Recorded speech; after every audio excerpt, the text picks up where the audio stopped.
Happy Friday, everyone. Jackie here with Enjoying Life's Journey. Welcome to the channel. Welcome to another weekly paycheck to paycheck budget with me video. We're going to jump right on in and get on the Excel sheet and get started. So if you're interested in seeing how I do our zero-based budget for every single week, then let's go. I hope everyone had a good 4th of July. I'm filming this, kind of a little bit later. We did go camping, so that was a lot of fun. So we kind of did, camping as 4th of July and my birthday, so it was a ton of fun. We went camping at Bartlett Lake, so those of you who may live in Arizona, it's basically one of our favorite lakes, and it's kind of tucked away behind one of the mountains here in Scottsdale, so it's about an hour and a half from us, so it's not too far of a drive, but it's really nice because you get to camp like right up on the water, and then it still gets cool at night, so you're still even in a sleeping bag at night. But during the day you get to swim, and then also there's no cell reception, so you are literally like on a break. You're on a break from everything, so it's really nice. So kind of just a nice way. Ricky got 4 days off of work. Now he's back to the grind. So let's see how he did on the 5th. His base pay is $790, and then what we're going to do is we're going to project out the 12th as well. So if you guys aren't familiar, basically his pay is from like the week before, so I can kind of project out what the next week is going to look like. So the 12th we're looking at, it should be his base pay of $790 as well. Now this is their overtime, so that's time and a half, and the reason I keep it separate is because that fluctuates all the time. So we have like what you would consider an irregular income. So it's even more important for people who have irregular incomes to do a budget every single paycheck and every single month, even more so than just people who have the set amount, because if you have a set amount, it's very predictable. When you don't have a set amount or the same amount, it just kind of goes all over. And that's one of the other reasons why we're really going to start trying to do splitting up our money based on percentages. So then if we make more money, we get to save more money, we get to enjoy some more money. If we make a little less, then we're not saving as much, we're not enjoying as much, but we know like our bills are taken care of. Now if you have even a lower income where maybe it's not going to cover your bills, Dave Ramsey mentions, put your bills in the order of importance, like your rent or your mortgage, your food, your transportation, put them in the order of importance and make sure those get covered. And then the things at the bottom, if you didn't make enough money that month, well, you didn't make enough money that month. We are fortunate that with my husband's base pay, of only his base pay, all of our necessities would be taken care of. So we're not worried about that. What changes is his overtime, and then what changes is my self-employment income. So just wanted to put that out there. I don't know if I've ever mentioned that before. So his overtime for the 5th was $592.60. We are going to estimate next week. I'm estimating that he's working 58 hours. So this paycheck was a total of 60 hours. That's basically Monday through Saturday, 10-hour days. I'm estimating 58 hours for the 12th. I could be off by a couple hours, so we'll have to see next Friday. Join me and we'll see what that was. For myself, for the 5th, I only had $24.94, and that's half of what I've made in self-employment. So my self-employment basically consists of driving for DoorDash, Instacart, my YouTube channel, and being an independent travel agent. So whatever I make on that end, I pay our personal budget half. You can check out, I just released our May income expense report for my self-employment, so you can kind of see what that other half is doing. For the 12th, I'm estimating to be $130.15. And then this is for this 5th B-Day money. So my dad actually was very generous and gave me some birthday money. Our cash back from our Discover It card was actually higher than I anticipated. It was $85.29. Maintenance and repairs and projects on the house, and that all went on the Discover card, and then we paid it off at the end of the month. So that's how we were able to earn more cash back than we normally. On average, our cash back is maybe $35 a month. So that was just a bigger month for here. Now, if you look, a lot of these numbers down here have started to auto-populate for me. So these are formulas that I put into Excel to help calculate these things for me ahead of time. So if you watched the plan for July, you would have seen this already. But basically for our monthly budget, if you look up here, I have this formula. So 12.5% of this, our total income, is what's going to paying ourselves first. And then 8% comes out of my husband's pay, which is these top two here. So that's auto-populated for me. And then whatever's left is what we plan on putting in the other parts of paying ourselves first. So for this, for the 5th, you know, we wanted to do, I bought one more share of one of my stocks in Robinhood, so I put 70 over into Robinhood. So I'm actually going to make that black because I already transferred that. And then this is what I ended up putting into the emergency fund, $18.50. So I'm going to make that black because that has been transferred over already.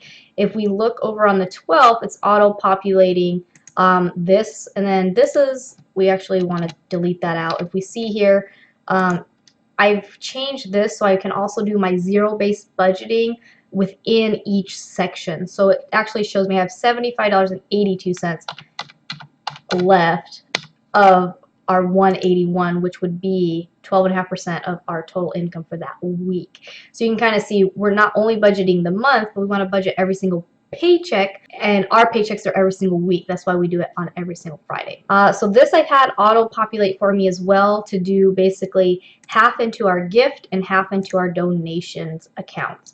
So these we're going to make orange because this is money. So black means it's money that's already gone. It's like out of it's either already taken out of the paycheck and moved into a certain account, or it's already been paid, or whatever it might be. Orange means it's money that we still have on hand, and then red basically means that it's a projection for the future months. So we're going to come down to our necessities. So we're trying to keep our necessities around 60%. This month, I don't know, we may be a little over because I did have a speeding ticket I had to deal with, and you'll see that moving down. So I've put these percents in here as well. You can kind of see these little percents based off what the paycheck, what the numbers were actually on the paycheck. So these might change. Now I'm going to be making a new template. Some of you have already got my free template from before, how my template looked a year ago. I'm going to be redoing this one, but I'm actually going to be selling it. So I haven't decided. I might sell it on Etsy, and or I might just put on my website like just a one-page deal where you can go and purchase the download for just the monthly weekly spread, and you can expect that by the end of the month, beginning of August. This will for sure be ready for you guys if you want it. And then I'm going to be working on the yearly one for you guys, and then I'll be working on a bundle, a package that might include like the amortization schedule for your mortgage, your net worth calculator, things like that. So these I'm going to leave as projected based off of the percents, and we're going to just see if I have to change that next week or not.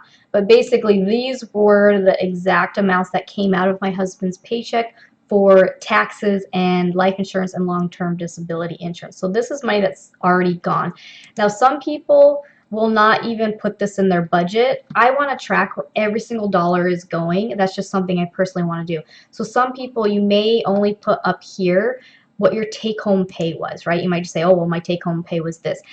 I want to calculate what is it before taxes, because I want to make sure our savings goals, that percent is our overall income before taxes. I don't want to shortchange us by counting it after taxes, and I hope that makes sense. But again, you don't have to go into so much detail. But when I give you my template, it's literally going to have it exactly the way that I have it laid out. And then I'll make a separate introduction video, like a real quick video, to show you how to change the percents to go along with your personal goals. So groceries, we did go ahead and put the full month worth of groceries. Now you could divide this up and just say, okay, you're only giving yourself your weekly allowance. If you have a really hard time of keeping on track with your spending, that might be a good idea, where you say, hey, I only have $84 that week, and then that's that. Sometimes I will divide it up between the first two paychecks. Overall, though, I like to have it at the beginning of the month, because sometimes our first shopping trip of the month might be a little more, and the last shopping trip might be a little less. So I kind of do that there. Now these I'm actually going to make black. Personal care and household, this was money that was actually spent. Ricky got some new sunglasses before we went camping. And then household, we still needed to pick up a few things for camping. And I am going to start doing kind of like food storage slash stockpiling. And I'm going to talk about that in a whole different video. So I did buy some containers and different things that wasn't originally planned for. Yeah, and then I did have a viewer who mentioned in my other video, I could make a list of the things that we purchased. Sometimes I do make a list so I know what we purchased. Sometimes I don't, just because in general, maybe I don't want to share every single detail on here, but we'll see. And then for next week, I went ahead and added some to the household as well, because again, I'm trying to do some stuff, and I'll talk about that in a different video. My husband's cell phone, we're gonna put in the next week. I have these auto-populate out of the second paycheck. So these are some of the other bills that we have that have due dates, and they come out of the account automatically. So I want to make sure that we have the funds for those bills minimum one paycheck ahead of time. Usually I have them in there 2 paychecks, maybe even 3 paychecks ahead of time, but that's usually what we do. Electric, I have 165 on here. We have officially, the solar on the roof has officially been turned on. So when I logged onto the electric company to see what my bill would be, it now is showing that nothing is reporting. So I don't know what this is going to look like yet. We've only had the solar on for 2 days. So I do need to contact the solar company and find out how is the billing going to work moving forward. The solar company, we are on a contract of $81 a month for like 20 years. So I'm looking forward to that. So we don't have 100. Last year, our highest electricity bill was like 180 something. So I'm really looking forward because of the summer. But with this first month transitioning, I'm not sure if they're going to already count what the solar's been generating. And then we are not going to owe anything for APS this month. I'm not sure how that's going to work. So I'm going to leave it at 165 and we'll see. But as of right now, our bill on both ends is 0. So maybe we'll get a free month. We'll see. I have no idea. And then water, sewer, trash, I put $62. If you guys remember when I did the monthly thing, what I did was I took the last 6 months of our water bill and I averaged it, and so it was $62. So I put 62. We haven't got the official bill yet. This isn't even due until the 10th of the next month, so we won't get that bill probably for another week. Coming on down for this week, we're putting $65.44. That's kind of what was left after doing the stuff at the bottom here. That's what we're gonna put. It's in the account towards Ricky's new truck payment. It's not a new truck, but towards his truck payment. This is something new to our budget, was we financed his truck. And then the other amount to make his payment of $370 would be $304.56. So that's what we're going to put out of that paycheck. So again, we make sure that all of this we have all the bill money virtually, except for the mortgage. All the bill money is basically covered with the first 2 paychecks. Now the mortgage will be covered out of the last 2 paychecks, and the truck payment is not even due till the 5th of the next month. So we're 3 weeks ahead. Gas, this is something we decided to change last doing this one as well. Is we went ahead, said we're just going to count all of the vehicles, and we're doing 160 like we normally do. But like I mentioned before, my husband's driving a truck now instead of a motorcycle. So this most likely will go up. We'll have to see how that plays out. Our insurance, again, we've decided to combine all 3 vehicles together. So we have a truck, a car, and a motorcycle. Those are what we have. And so that will come out of the second paychecks. So the insurance for all 3 vehicles is $293.97. So we have that ready to come out of the second paycheck. That won't come out until the end of the month, though, like the 28th, I believe. And then we come down, we see the driving class that I had to do. So I had to do an online driving class because I got a speeding ticket. So in order to avoid getting any points on my license, which I don't want to get any tickets or any points on my license because I drive for Instacart and DoorDash, so that would jeopardize that. That would probably hinder me there. So I took the online driving class, which cost $229.95. This way, it was taken care of, and I have no points Basically, it's as if the ticket never happened. The girls' commission jobs, we budgeted this out already, so we do have this. Oh, and let me make this orange now because this is the money we have for this week. And there we go. All right. And then we're going to come down. So if you see here, within our 60% for the week, we are over by $188. And again, that's because I had to pay for the driving class.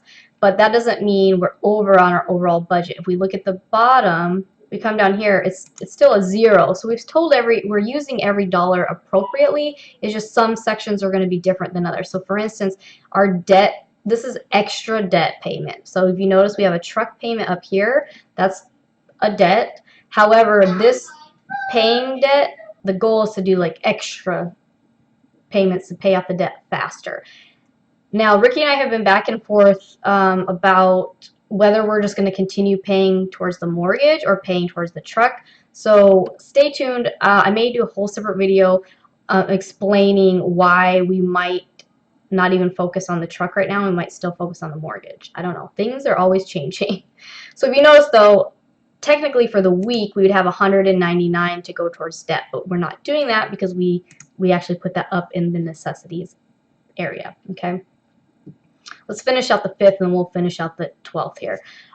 Eating out, so I have this, I'm going to put this black because that's what we already did, and this $124.60 that I put towards the events because that was our weekend. That was the 4th of July and my birthday's weekend camping trip. Date night, we have $14 left, be rolled over for date night. So let's look at the rest of the 12th here. So again, like I said, a lot of this is auto-populating. What we're doing now is we have our full food budget is 10% of our income. So if we look at what our estimation is for the month, our 5,416 times 10. So we're looking at 541 for food, and we did our grocery budget of 336. So we have 205 towards food. So that's what you're seeing. That's what you're seeing here, right? But I mentioned in our monthly plan that I most likely would be using that in relation with camping as well, because most of the stuff for camping was food related. We bought way too much stuff than we needed to. We were planning on camping. We ended our camping trip like a day early, but actually that helped out because then we didn't really spend that much in groceries for the week. So it kind of evened out, but it just came out of this money. So anyways, so this is the amount, and we're doing, 124 was already for the thing. Only $81 is actually what's going to come up into the rest of the month eating out, and we've already spent $31.14. So this is actually going to be, this would be $49.86 to finish out our 10%. So I'm actually going to change our date night money to $26.69. And so we'll see next week. We'll see what changes next week. Because again, we're just trying to project out the best that we can. My husband's overtime might be off by a couple hours, so we'll have to see what next week looks like. But otherwise, for the 5th, everything is good. We've made black whatever has been spent or moved. Orange is some money we're still dealing with. So join me next Friday, and we will go over, at least once a month, I'll continue to go over these accounts on the side with you. As always, thanks for watching, and I'll see you soon. Bye.